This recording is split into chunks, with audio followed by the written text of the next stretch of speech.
Muy bien. Parece que la transmisión en vivo ya está funcionando. Una última prueba de audio. Por favor, diga algo, doctor.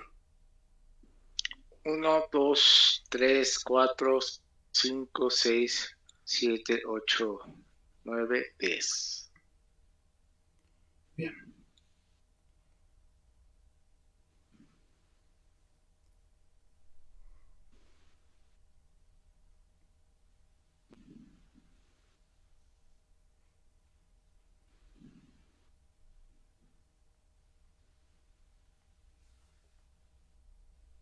Cinco, seis, siete.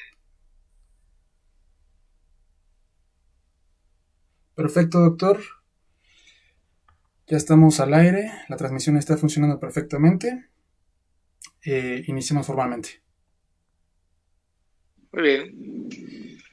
Muy buenos días, muy buenas tardes, muy buenas noches. Desde donde quiera que nos escuchen, tenemos radio escuchas desde Venezuela, Argentina, Costa Rica, y también de la península ibérica. Es una comunidad grande la que tenemos en economía aplicada. Y pues bueno, el día de hoy en el programa de economía con expertos tenemos con nosotros al doctor Arturo Erdeli, un experto en estadística y probabilidad, con quien podremos compartir palabras sobre un tema muy importante que todos estamos observando, que está volcando al mundo entero.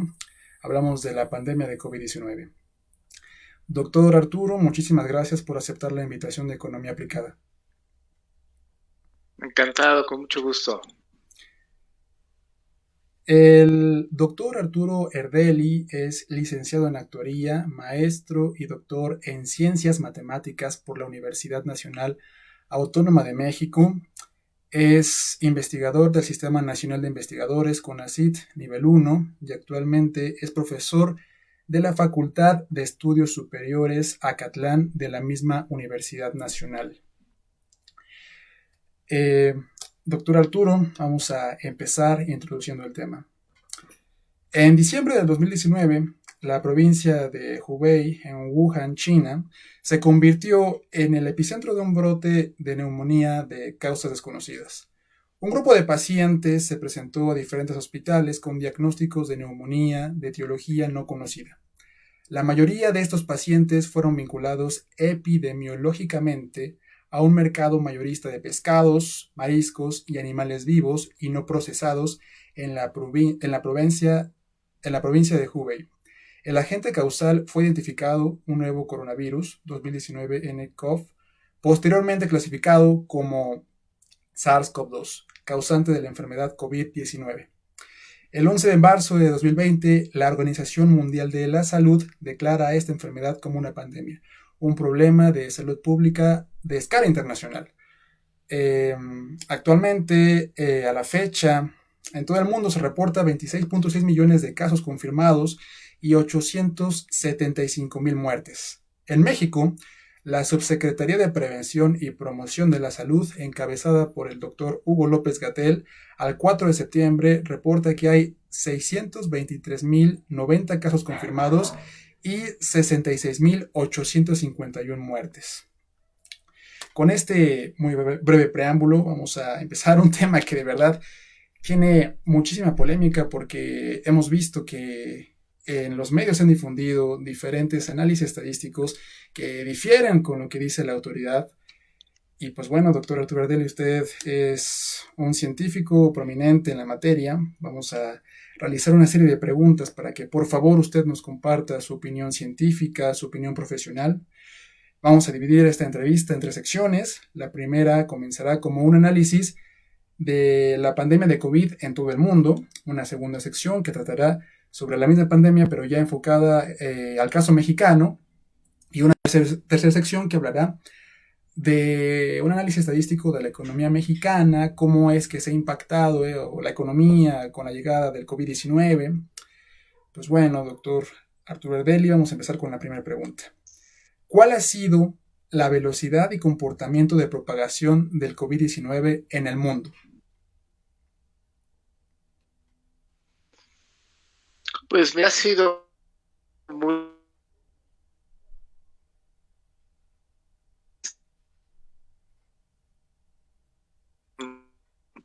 este el-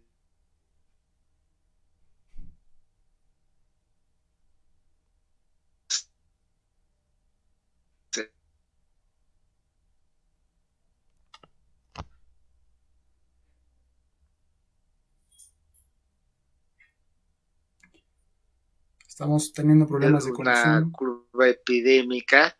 Ok, Este, Incluso yo creo que puedo compartir aquí algo, ¿no? vale. ¿Sí? Doctor Arturo, creo que sus primeras palabras se perdieron por un problema de conexión. ¿Pudiera repetirnos? Voy a tratar de compartir aquí algo.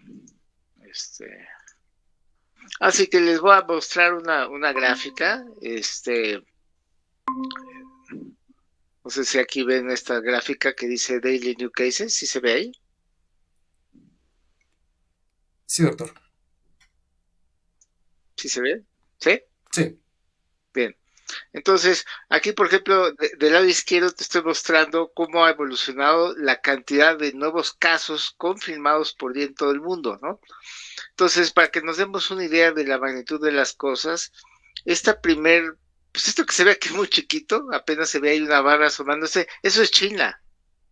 O sea, de ese tamaño se ve, o sea, ya lo de China es muy poco, demasiado pequeño. Realmente el brote de China, pues sí, ahí empezó, se controló, pero cuando ya viene Europa, todo este ascenso que se ve aquí, ahorita está, todo este ascenso que se ve aquí, esta parte, es Europa. Ese primer ascenso es Europa. Y luego el segundo gran ascenso es América, el continente americano. Entonces, digamos que lo más fuerte de la epidemia se ha dado en nuestro continente, en comparación, digamos, en Europa sí fue muy acelerado, ahorita que preguntabas de la velocidad, fue muy acelerado, pero finalmente se acabó, digamos, la primera ola epidémica relativamente rápido, se controló, y luego aquí vino el surgimiento en el continente americano, entonces vemos una aceleración también muy fuerte y con números muchísimo mayores que los que se dan en el continente europeo. Entonces, esa es un poquito la visión general. De este lado tenemos otra gráfica que son las muertes, ¿no? Que sí, en el caso de Europa fue muy acelerado, pues porque los tomó por sorpresa, porque es una población mucho envejecida, en fin, no fue tan rápida la reacción. Al menos aquí en el continente americano, pues ya con esa experiencia, sí se tomaron algunas decisiones que ayudaron a que no fuera tan dramático, que siguen siendo números muy elevados en el caso de algunos países. Esa es más o menos como la visión muy general que te puedo dar de la velocidad, ¿no? Muy bien, y justo lo que acaba de comentarnos se entrelaza con la segunda pregunta. ¿Existe alguna diferencia con respecto a la velocidad de propagación y el número de muertes por COVID entre las distintas regiones del mundo, especialmente entre aquellas desarrolladas y no desarrolladas económicamente? Pues no, es que digo, yo entiendo que a veces por querer dar un contexto o querer evaluar si vamos bien o mal o mejor o peor que otros países, queremos entrar en este tipo de comparaciones. Entonces, si bien creo que es interesante observar las cifras de varios países, eh, yo creo que hay que tener cuidado con las comparaciones y decir quién va más rápido o dónde hay más muertes, ¿no? O sea, la realidad de cada país es tan distinta, tan compleja, y el fenómeno de epidemia en cada país, pues también es muy complejo porque depende de muchísimos factores, su sistema de salud, su densidad de población, cómo está interconectada esa población, las decisiones que va tomando la autoridad y si la población la sigue o no. Entonces, no me gusta mucho, no soy muy amigo de estar comparando epidemias, si bien sí veo las gráficas de otros países, es interesante aquilatar otras experiencias, pero de eso a entrar en evaluaciones creo que no es lo más conveniente. Muy bien. La tercera pregunta tiene un contexto. Hemos observado que hay varias vacunas en el mundo. Tenemos la de Pfizer, que recientemente los derechos fueron comprados por los Estados Unidos. Tenemos la de AstraZeneca, que junto con la Universidad de Oxford están desarrollando una vacuna muy importante, que incluso la Fundación Carlos Slim va a empezar a producirla si es que pasa la fase 3 aquí en México. Está la vacuna Sputnik 5 de la Federación Rusa. Hay diferentes vacunas en todo el mundo. Entonces esto puede ser una muy buena noticia para el mundo, es decir, poder entrar a la producción de una vacuna y que se distribuya para toda la población pudiera acelerar la finalización de esta pandemia. Entonces, la pregunta sería, doctor, ¿la noticia del desarrollo y próxima producción de una vacuna contra el virus SARS-CoV-2 ha alterado las proyecciones estadísticas con respecto a nuevos contagios y muertes acumuladas? No, no, porque una cosa es que ya haya varios esfuerzos que estén muy cerca de lograr una vacuna, y otra cuestión va a ser la vacunación a nivel de un país. Entonces, de aquí, o sea, no porque esté la vacuna lista, que todavía no está en ningún lado, digamos, aunque ya hay cosas muy prometedoras, pero como ya lo explicó el subsecretario de Salud, la fase 3 de desarrollo de una vacuna es la prueba de fuego, y a veces ahí es donde justamente se puede resultar que no era lo que se esperaba, pero aún vamos a suponer que hacia finales o los próximos meses hubiera alguna vacuna que supere esa fase 3 y que se diga o se considere exitosa. De ahí a que se tenga una campaña nacional de vacunación lista en México, pues eso va a ocurrir, según he visto opiniones, leído opiniones de varios especialistas en ello, que la vacunación en México a lo mejor va a estar lista hasta el segundo semestre del año 2021. Entonces, estar cifrando nuestras esperanzas con que si ya va a estar o no la vacuna, pues qué bueno que esté pronto, pero de eso a que ya estemos listos para lanzar una campaña nacional de vacunación, eso va a llevar mucho más tiempo. Por eso es que, pues de corto plazo, por lo menos de aquí a final de año, pues la tendencia del, de, la, de la epidemia, pues no tendría por qué variar mucho en función de eso, o al menos las personas, porque finalmente no olvidemos que si bien lo que detona una epidemia es un fenómeno natural, ¿no? Un fenómeno biológico, como es en este caso la erupción de un virus que antes no estaba en humanos y de repente brinca a los humanos por alguna razón, eso es un fenómeno natural. Pero una vez que los humanos ya tenemos conciencia de que ocurrió ese fenómeno natural y que vamos a enfrentar una epidemia, la epidemia se convierte entonces en un fenómeno social, porque su propagación va a depender de lo que las distintas sociedades decidan hacer frente al reto, ¿no? Que es, bueno, por un lado, las autoridades que van a tomar ciertas estrategias, van a dar ciertas instrucciones, van a tomar ciertas decisiones, y luego los ciudadanos, ¿no? Que realmente pues hagan caso y tomen en cuenta y les llegue la información de lo que van a enfrentar. Entonces, sobre un fenómeno social, y entonces lo que va llevando a que una epidemia aumente su contagio, disminuya o rebrote, pues es ese binomio entre autoridades y lo que hacen los ciudadanos. Entonces, espero que los ciudadanos no estén empezando a tomar decisiones con respecto a que si ya oyen que ya está lista una vacuna, y dicen, pues ya va a haber vacuna, pues entonces ya puedo tomar más riesgos y salir más. No, que esa vacuna cuando te digan que ya está lista, puede estar lista en México en una campaña nacional de vacunación, pues todavía falta como un año, ¿no? Justo lo que está diciendo tiene mucha relación con lo que había advertido la Universidad de Harvard con respecto a que la distancia social se pudiera extender hasta el año 2022.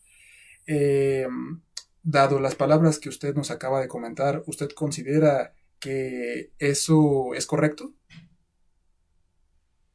Pues más que hablar de lo correcto, me parece que es lo prudente.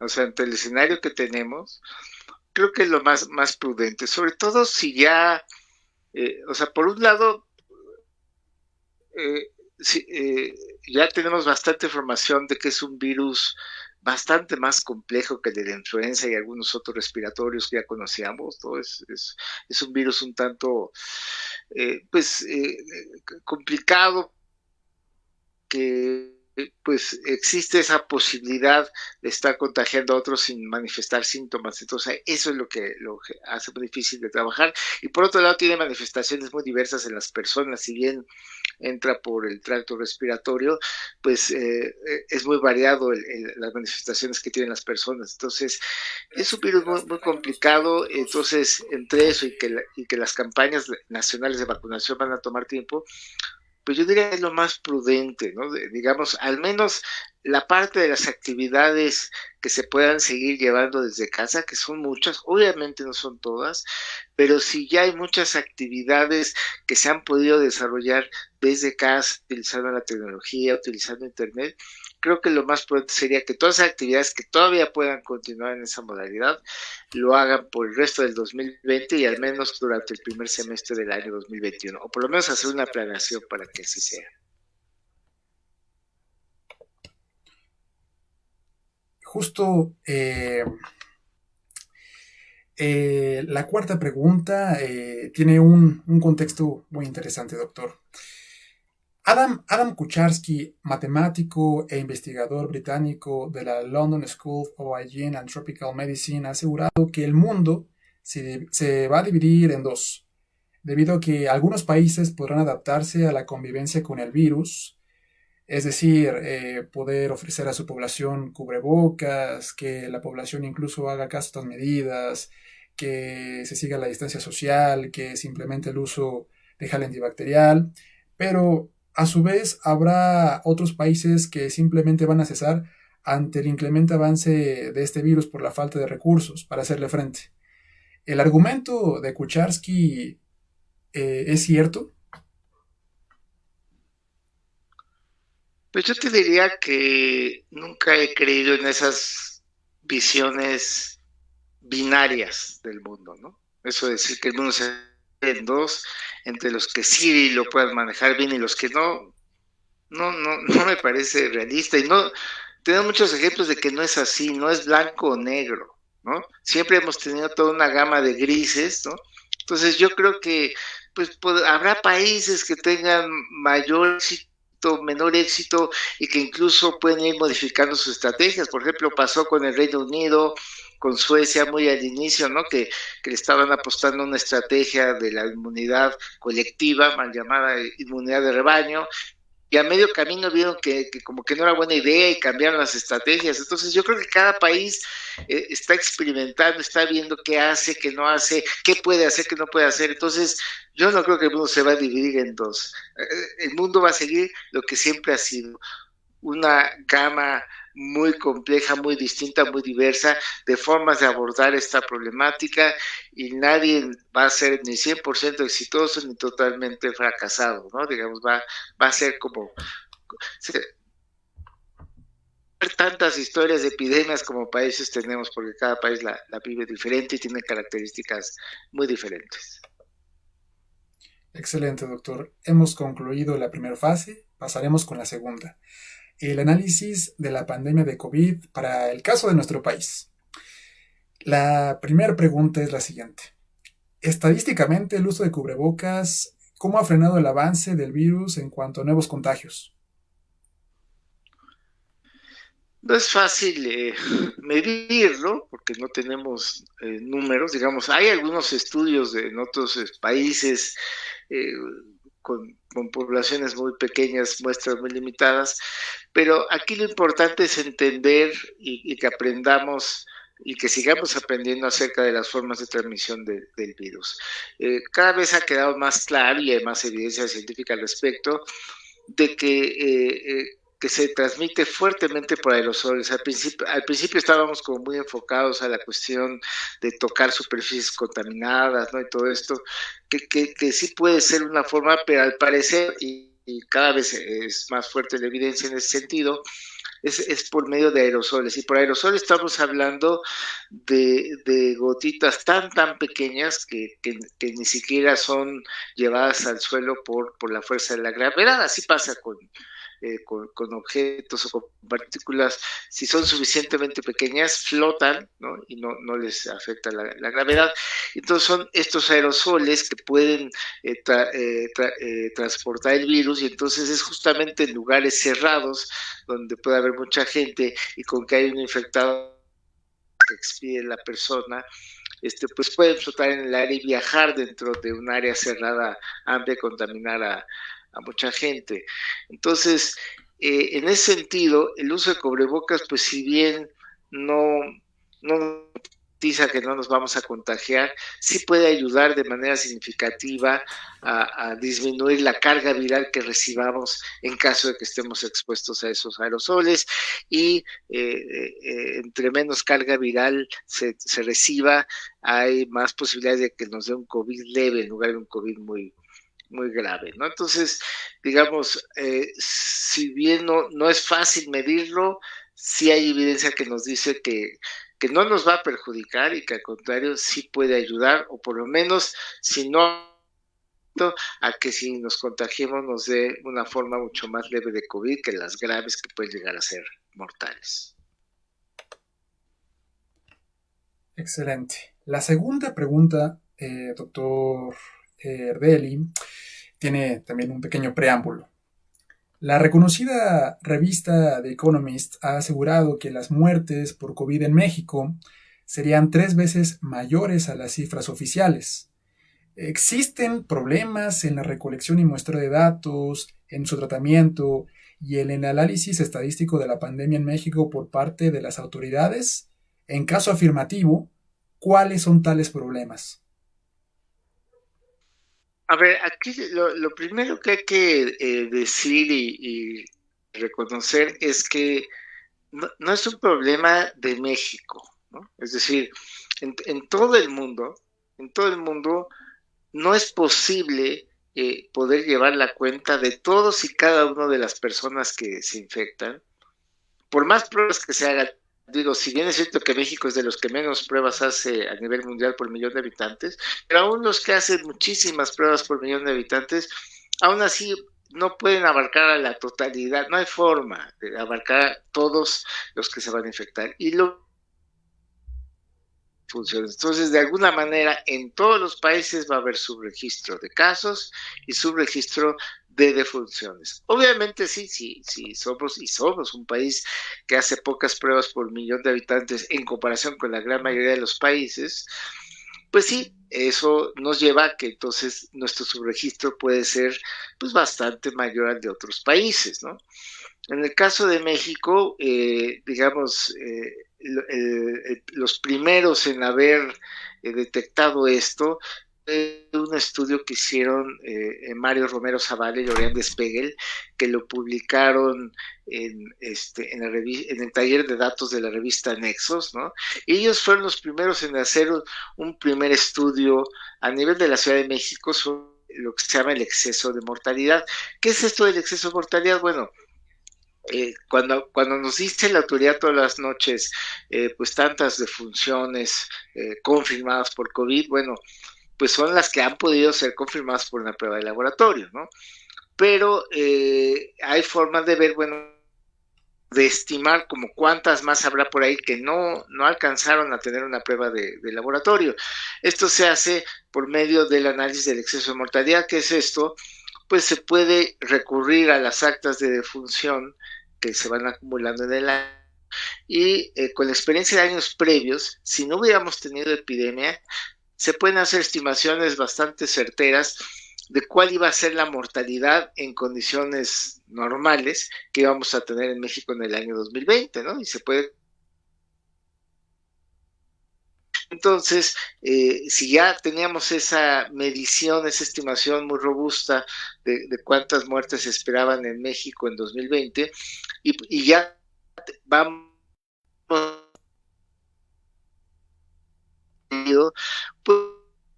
lo que eso nos lleva a decir, bueno, pues todo ese exceso de mortalidad, o sea, todos esos muertos de más que están muy por arriba de lo que se estaba a tener en normales, pues lo más probable es que se deban a muertes por COVID-19, que bueno, no todas alcanzaron a tener una prueba de confirmación de laboratorio.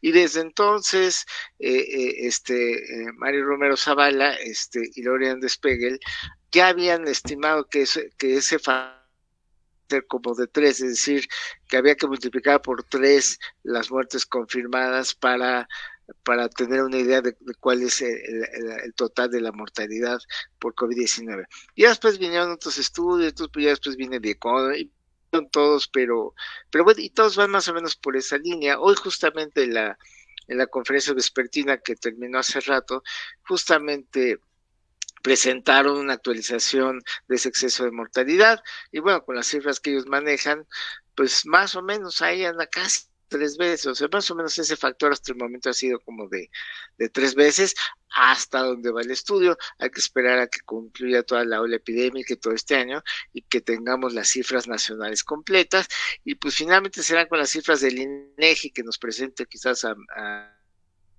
que ya sabremos el verdadero tamaño de la mortalidad por COVID-19 en México.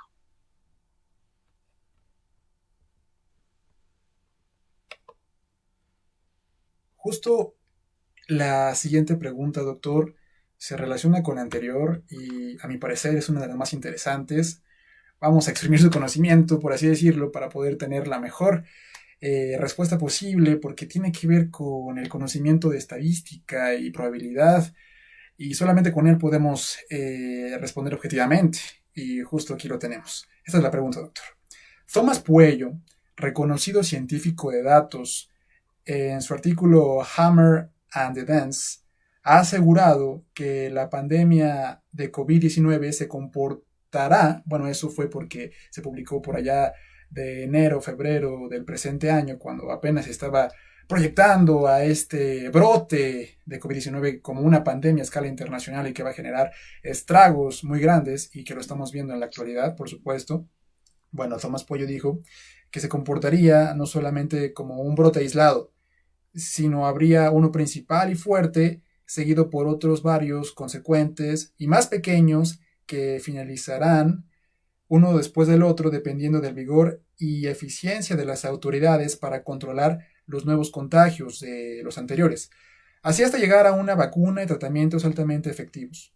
Para el caso mexicano, ¿ya hemos superado ese primer brote y estamos en vísperas de controlar los siguientes? Bueno, digamos lo que es la primera ola epidémica de México, pues no ha concluido. Para darnos una idea de qué estamos hablando, voy a compartir una gráfica, por ejemplo, de una primera ola epidémica, por ejemplo, un caso muy sonado como fue el de Italia, ¿no? Voy a compartir aquí Claro. en mi pantalla. Aquí estamos. Compartir. Ahí se ve la gráfica de Italia. Se está compartiendo. Está cargando. Ya. ¿Sí se ve? Sí. Perfecto. Esta es la gráfica de nuevos casos confirmados en Italia. Y bueno, como ven, pues en la segunda quincena de febrero empieza rápido a crecer el número de casos por día. Llegaron hasta unos casi 7,000 diarios en el peor día y luego ya empezó a bajar. Noten ustedes que es un descenso mucho más lento que el ascenso fue de velocidad más rápida y luego viene un descenso más lento, ¿ya? Y hasta que se controló, digamos, ya por ahí de junio, ya a partir de junio como que ya se mantuvo en niveles bajos, comparado con lo que llegaron a tener, y así se mantuvo y ahora vemos a partir, digamos, de agosto, empieza otra vez un ligero nuevo rebrote que todavía no ha llegado a lo que llegó en sus peores momentos, pero se está dando. Entonces eso es justamente de lo que está hablando Tomás Puello. Hay casos mucho más dramáticos que por ejemplo, pero bueno, es un caso muy claro. Pero antes de irme a otros casos, bueno, esta es, digamos, la primera ola epidémica de Italia, esta montaña grande que se ve, y luego aquí ya está dando este rebrote. ¿En dónde estamos en México? Pues en México de nuestra primera ola epidémica, ¿no? Bueno, pues ya que estoy aquí viendo las gráficas de Worldometers, pues vamos a ver, por ejemplo, la de México, bajo este mismo formato, ya que estamos aquí. Vamos a ver, a buscar a México. Aquí vamos a ver la gráfica de México. Ahí está. Así vamos, ¿no? Entonces, ¿sí se ve la de México? Sí, se ve muy bien, doctor. Ok, entonces aquí vemos este ascenso que tuvimos. En nuestro peor momento, el peor día fue bueno, aquí le ponen 2 de agosto porque tienen desfase ellos cómo reciben la información, pero realmente fue el 1 de agosto que tuvimos un reporte de 9.500 y tantos nuevos casos confirmados en un solo día, y luego ya se empieza a ver un descenso, pues también un tanto lento. Entonces, no concluimos, ¿no? Nuestra primera ola epidémica. Hay otros países que ya concluyeron su primera ola epidémica, como el caso de Italia que presentaba, y ahorita ya están viendo un rebrote, ¿no? Pero nosotros todavía no concluimos nuestra primera ola epidémica. Una gráfica que es muy interesante, por ejemplo, es la de Estados Unidos, ¿no? Estados Unidos se parece en un inicio, como ocurrió en Europa, ¿no? Un ascenso muy, muy rápido, muy acelerado, ¿no? Hacia la segunda quincena de marzo, y luego empezó con un descenso muy lento, ¿no? Un descenso muy, muy lento, pero ahí parecía que iba bajando, y luego vino un repunte que acabó siendo, aquí al revés de Italia, acabó siendo mucho peor que el primero. Es decir, en el primero llegaron en sus peores momentos como a los 30,000 casos por día, y en su segundo repunte llegaron a hasta 78,000 casos por día. Digo, ahorita ya parece que ya van de bajada, pero eso parecía que ocurría con el primer repunte. Entonces, a veces el rebrote, o sea, pero porque ellos nunca llegaron, o sea, digamos, aunque fueron bajando, nunca lograron bajar de la mitad de casos que llegaron a tener, a diferencia de Italia, ¿no? Que sí llegó a bajar muchísimo, entonces por eso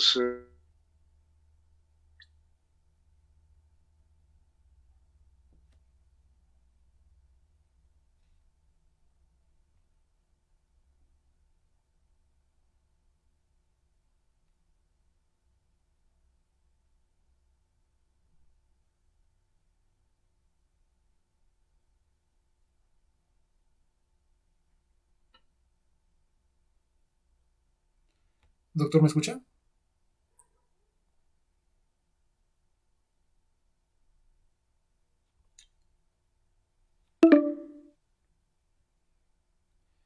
Estamos teniendo...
¿Me escucha, doctor? Sí, Perfecto. Seguimos en línea, la misma transmisión. Por favor, continúe platicándonos la respuesta a la pregunta desde donde se quedó, por favor. pues no me acuerdo, no sé hasta dónde se cortó, Eh, hasta dónde te quedaste. Estaba explicando la gráfica de México. Es que se perdió el audio en el último momento, pero yo recuerdo que estaba explicando la parte de las fechas más recientes de la gráfica de nuevos contagios. Sí, bueno, básicamente estaba diciendo que en el caso de México, respondiendo a tu pregunta, pues todavía no concluimos nuestra primera ola epidémica, ¿no? Cuando otros países, pues, ya concluyeron su primera ola epidémica, es también un rebrote, como fue el caso de Italia, que mostré, o como el caso de Estados Unidos, ¿no? Que como que ni concluyeron bien su ola epidémica y les vino un repunte de tal magnitud que acabó siendo mucho mayor que el primer pico inicial de su epidemia, ¿no?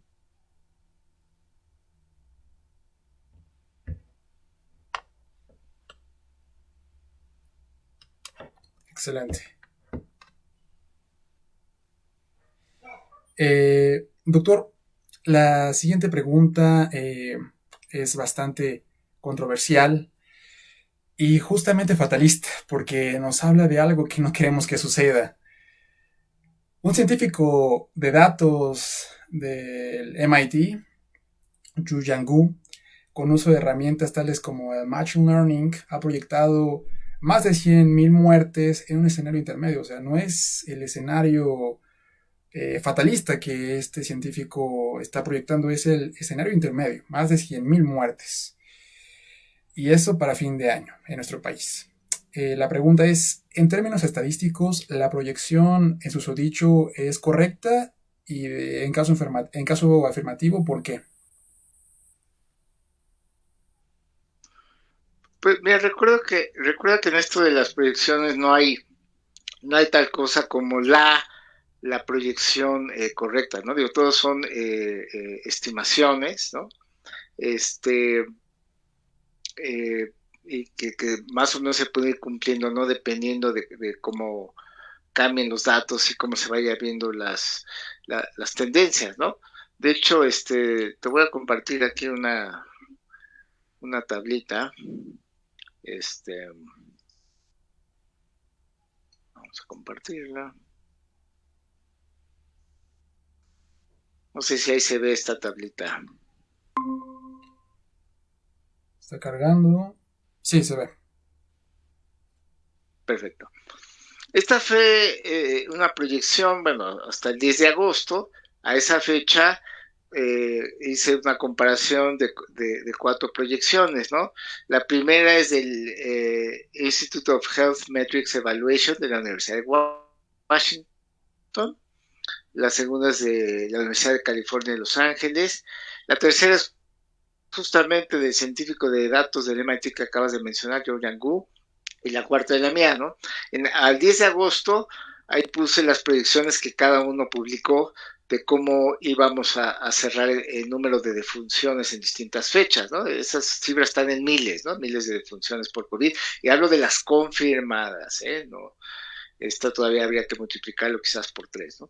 Pero bueno, de las confirmadas. Entonces, por ejemplo, para el 1 de septiembre, pues digo, si te fijas, son como estimaciones muy parecidas, ¿no? 66,000, 62,000, 67,000, 65,000, ¿no?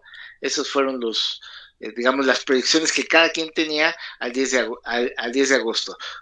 ¿Cómo cerramos al 1 de septiembre? Fueron 65,241. Esa fue la realidad, ¿no? Todavía no he actualizado esta tabla porque estoy esperando que todos actualicen para que tengamos una comparación, ¿no? Pero bueno, mis números no van a cambiar mucho, y sí, efectivamente veo factible. Te voy a mostrar otra gráfica, Excelente. Justo de las estimaciones. Estas gráficas las comparto diario en Twitter, ¿eh? Así que las pueden ver ahí. Aquí está. Estas son total de función. ¿Sí se ve ahí la gráfica? Sí, doctor, se ve muy bien. Ok, total de funciones confirmadas. Así vamos hasta el día de hoy, digamos, hasta las cifras que acaban de dar a conocer hace hace como una hora. Teníamos un total de, acumulamos un total de 67.323 defunciones. Es esta, aquí vamos, ¿no? Y la curva naranja, pues es mi proyección de la tendencia, ¿no? Que pues, son cómo vamos a estar, por ejemplo, el 1 de octubre, que vamos a estar, bueno, pues como en 79.000 defunciones, cómo podemos llegar al 1 de noviembre, que aquí sería algo así como 88.000, ¿no? Un poquito menos de 90.000, cómo podemos llegar al 1 de diciembre, que llegaremos pues a como por ahí de 93.000, ¿no? Y podemos llegar al 1 de enero, efectivamente a mí me da algo muy parecido a lo que acabas de mencionar de Yuyangu, que podemos llegar al 1 de enero con aproximadamente 100.000 defunciones confirmadas por COVID-19. Ahora, es muy importante entender que estas son proyecciones de tendencias por distintas técnicas, ¿no? Que nos dicen, bueno, pues si de continuar la tendencia como va, pues así vamos a llegar. No tiene que ser así, no tiene que ocurrir así. O sea, se pueden tomar decisiones, puede haber cambios radicales en la tendencia que hagan que estos números sean mejores, ¿no? O peores. También puede haber cambios de estrategia que empeoren en lugar de mejorar. Pero bueno, si sigue el ritmo de funciones como va hasta el momento, efectivamente se pinta la tendencia a que efectivamente podamos cerrar el 2020 con aproximadamente 100.000 defunciones confirmadas por COVID-19 en México. Excelente. Doctor, una pregunta que realmente es su pregunta de la que acabo de realizarle. ¿Cuál es la diferencia entre la técnica empleada por Yu Yang para realizar esta proyección con la suya y con la de los otros autores que usted puso en la tabla?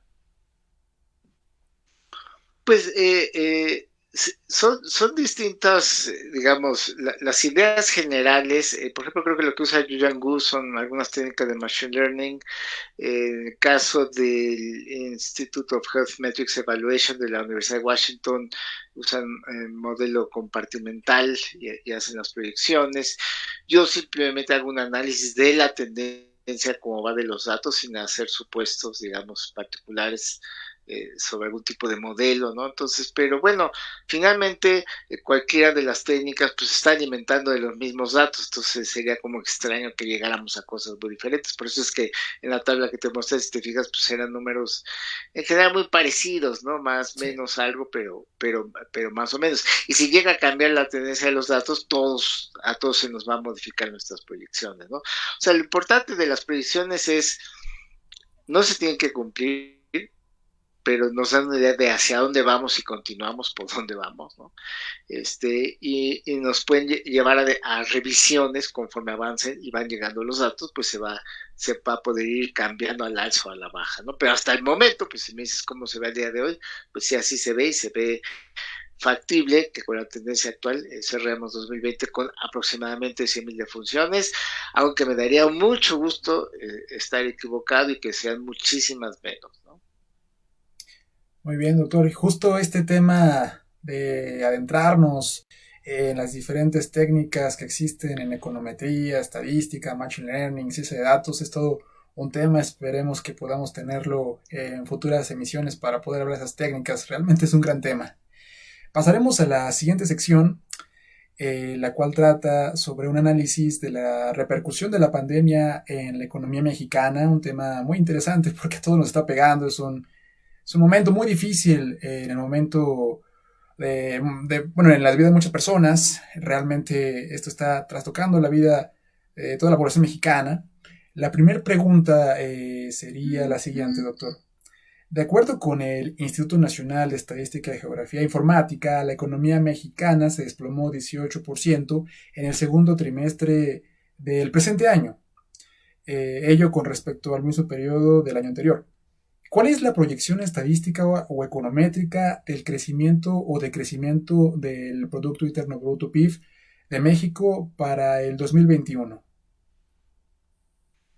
Pues mira, ahí sí ya estaría entrando en un terreno en el que no soy especialista, ¿no? Entonces, ahí sí no te podría contestar. Digamos que con trabajos he podido dedicarme a dar un seguimiento puntual a las cifras de la epidemia, ¿no? Y de ir aprendiendo sobre la marcha, sobre la misma, sobre el virus, sobre sus formas de transmisión y propagación. Entonces, ya el asunto de cuantificar a ese nivel macro, ¿no? Cuánto va a caer la economía, pues no, ahí sí me siento un poquito ajeno o lejos. Creo que eso es el tema más de economistas y ya he visto algunos primeros estudios preliminares, pero creo que eso mejor se lo dejamos en su terreno a los economistas, ¿no? La segunda pregunta tiene un pequeño preámbulo. El Coneval ha asegurado que el número de personas en situación de pobreza en nuestro país aumentará de 52 a 64 millones durante el presente año. En estadística, ¿cómo es posible modelar tal proyección y qué modelos se emplean? Pues más que estadística ya son modelos que tienen que ver más con cuestiones económicas y demográficas, ¿no? Entonces también te tendría que contestar un poquito parecido al anterior, ¿no? Eso ya sale un poquito de mi área de especialidad. Digamos, con respecto a los datos de la epidemia, bueno, pues sí, el análisis es más como más estadístico, entonces como que puedo meterme más, pero acá ya medir impacto en la economía, medir impacto en el empleo, medir impacto en la pobreza, pues ya son temas más de especialistas en economía y particularmente en medición de la pobreza. Excelente, doctor. Pues bueno, hemos llegado a la última pregunta.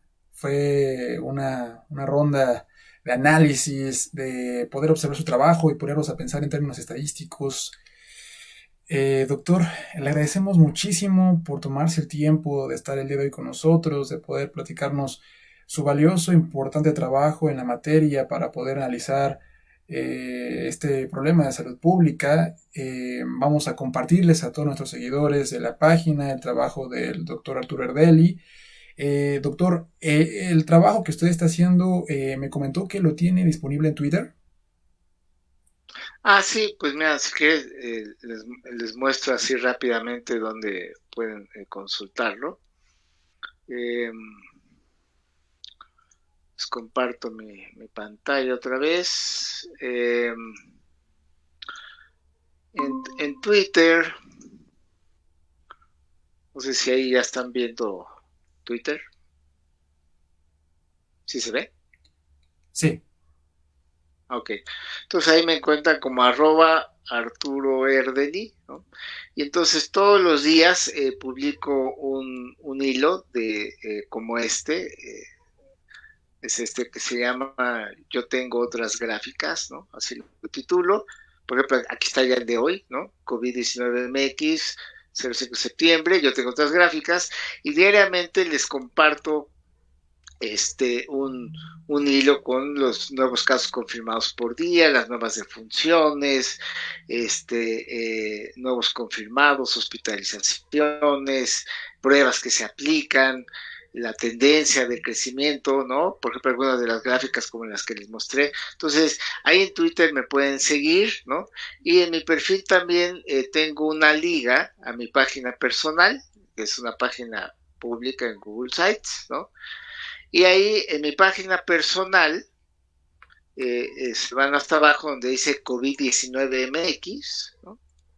Y es pues, con un micrositio muy simple, donde pongo a disposición gráficas, ¿no? Que las genero diariamente, están actualizadas diariamente con los datos abiertos de la Dirección General de Epidemiología. Entonces aquí pongo a su disposición gráficas de casos positivos, hospitalizaciones, defunciones, pruebas de casos estimados, positividad, tasa de hospitalización, letalidad, ¿no?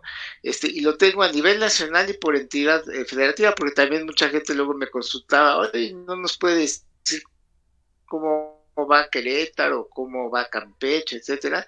Entonces aquí lo pueden ver, ¿no? Por ejemplo, me voy a meter aquí a la de casos positivos, ¿no? De casos positivos.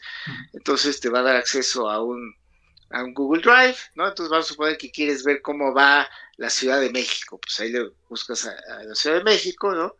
y entonces ya te va a abrir una gráfica y ve, ya está actualizada al día de hoy, al 5 de septiembre, cómo va los nuevos casos confirmados por día de la Ciudad de México, ¿no? Y así para todas las entidades federativas, pues yo ya lo programé, lo generé automáticamente, y pues yo animo a la gente que pues quiera darle seguimiento a las cifras tanto nacionales como del estado donde vive, pues que consulten las gráficas de nuevos casos, de defunciones, de hospitalizaciones que hay en su entidad federativa, pues para que se enteren, digamos, porque este nivel de detalle de gráficas no es la manera como lo presentan las autoridades, por eso es que mi hashtag es yo tengo otras gráficas, porque es en el sentido de que son gráficas distintas o complementarias a las que presenta la Secretaría de Salud constantemente. Entonces, pues ahí está esa información y pues está a disposición de quien quiera aprovecharla.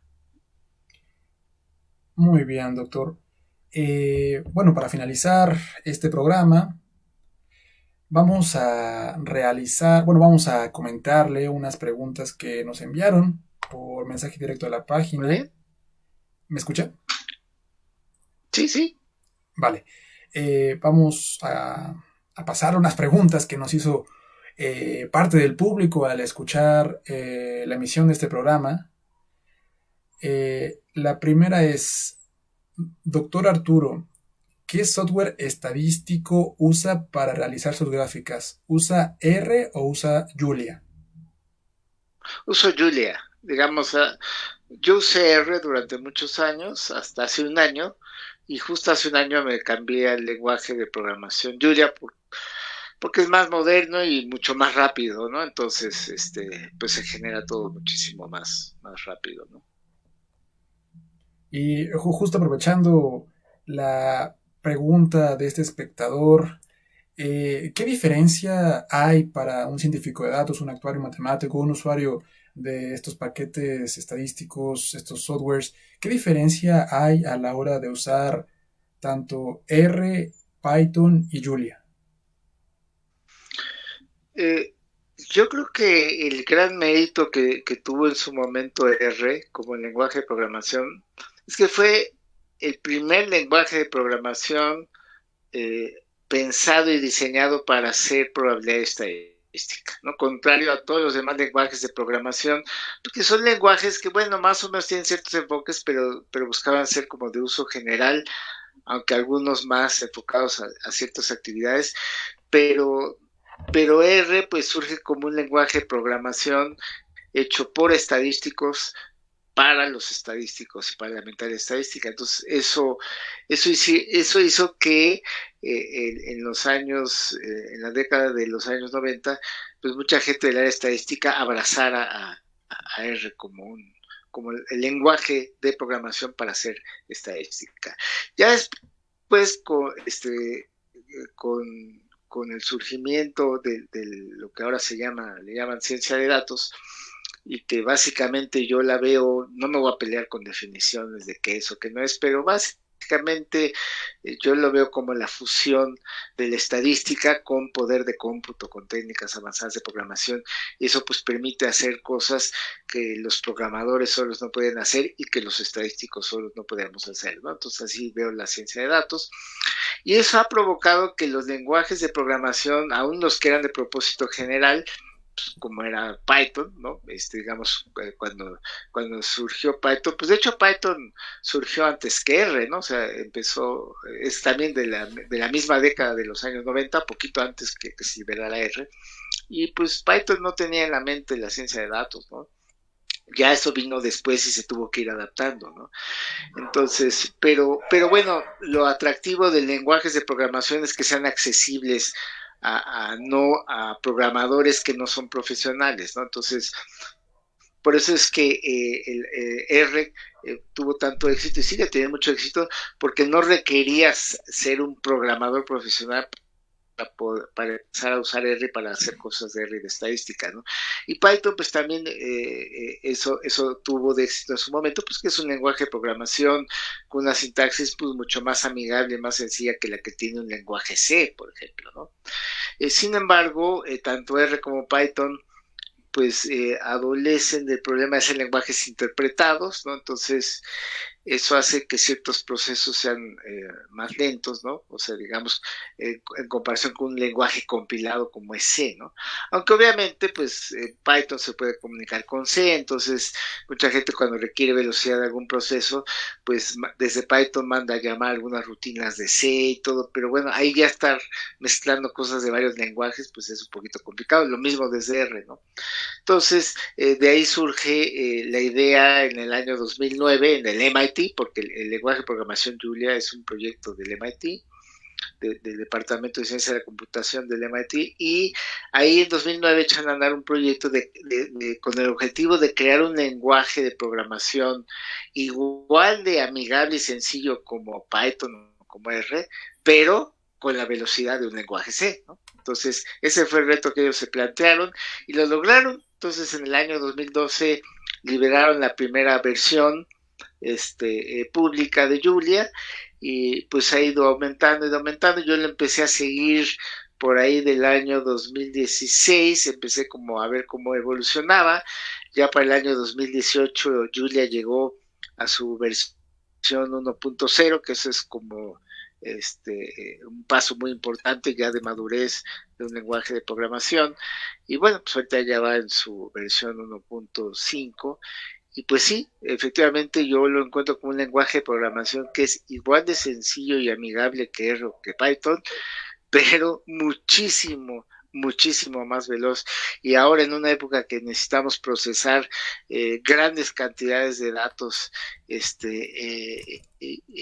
que necesitamos hacerlo lo más rápido posible, pues la velocidad es un tema y pues Julia alcanza velocidades